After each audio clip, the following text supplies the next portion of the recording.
নবী সাল্লাল্লাহু আলাইহি ওয়াসাল্লাম কাবা ঘরে নামাজ পড়ছেন। আবু জেহেল নাম শুনেছেন? আবু জেহেল দেখে ফেলেছে, এসে নবী সাল্লাল্লাহু আলাইহি ওয়াসাল্লামকে আঘাত করেছে, একটা ঘুষি দিয়েছিল। আল্লাহ রাসূল সাল্লাল্লাহু আলাইহি ওয়াসাল্লাম কিচ্ছু বলেন নাই। এই দৃশ্যটা দেখেছেন একজন দাসী, দেখে হামজা রাদিয়াল্লাহু আনহু স্বীকার করে ফিরছিলেন। তিনি কিন্তু তখন ইসলাম কবুল করেন নাই, নবীর চাচা, আপন চাচা। হামজা রাদিয়াল্লাহু আনহু আসছেন, তাকে বলছে ইয়া আবু আমারা, ইয়া আবা আমারা, হে হামজা, তার উপনাম ছিল এটা। তুমি যদি দেখতে কিভাবে আবুল হাকাম ইবনে হিশাম মানে আবু জেহেল তোমার ভাতিজাকে গালি দিয়েছে, আঘাত করেছে। হামজা রাদিয়াল্লাহু আনহু বললেন আওয়া ফাআলা হাদা, সত্যি কি সেই কাজটা করেছে?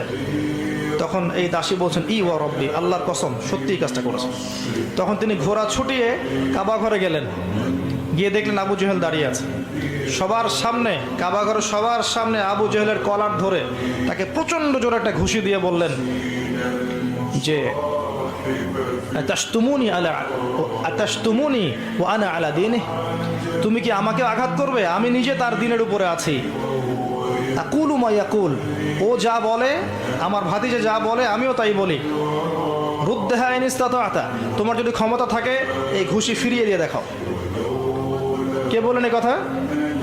হামজা রাদিয়াল্লাহু আনহু। এবং ওখানে সাক্ষ্য দিচ্ছেন যে আনা আলা দীনি ওয়া শাহিদতু আল্লা ইলাহা ইল্লাল্লাহ ওয়া আন্না মুহাম্মাদান রাসূলুল্লাহ। তোমার যা ইচ্ছা এখন করো।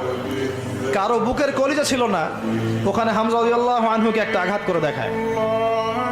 এবার তিনি চলে গেলেন দারুল আরকামে, যেখানে নবী সাল্লাল্লাহু আলাইহি ওয়াসাল্লাম তখন ছিলেন। সেখানে গিয়ে বলছেন ইয়া ইবনে আখি, হে আমার ভাতিজা, কুনতু আনসুরুকা লিল হামিয়া, আমি এর আগ পর্যন্ত তোমাকে আত্মীয়তার সম্পর্কের কারণে সাহায্য করেছি। আলান, আজকে থেকে আনসুরুকা লিল ইসলাম, আমি তোমাকে ইসলামের জন্য সাহায্য করব। ওয়া আশহাদু আল্লা ইলাহা ইল্লাল্লাহ ওয়া আন্নাকা রাসূলুল্লাহ। এরপরে ইসলাম শক্তিশালী হচ্ছে। এই দৃশ্যটা দেখেছে ওমর রাদিয়াল্লাহু আনহু। দেখে তিনি বাসায় গিয়ে চিন্তা করছেন, তিনি কিন্তু একটা গোত্রের নেতা, চিন্তা করছেন যে সমস্ত সমস্যার গোড়া মনে হয় মুহাম্মদ, নাউযুবিল্লাহ। যদি তাকে আমি হত্যা করে ফেলি এবং হত্যা করে আমি আমাকে এই বনু হাশেমের কাছে সোপর্দ করি, তাহলে সব সমস্যার সমাধান। এভাবে তিনি কোষমুক্ত তরোয়াল নিয়ে বের হলেন। আপনারা জানেন ঘটনা। বের হলেন তাকে হত্যা করতে। পথে শুনলেন তার বোন এবং ভগ্নিপতি ইসলাম কবুল করেছে। ওখানে গেলেন, দরজার বাইরে থেকে শুনছেন কোরআনের আওয়াজ শোনা যাচ্ছে। কোন সূরা? তহা, মা আনজালনা আলাইকাল কিতাবা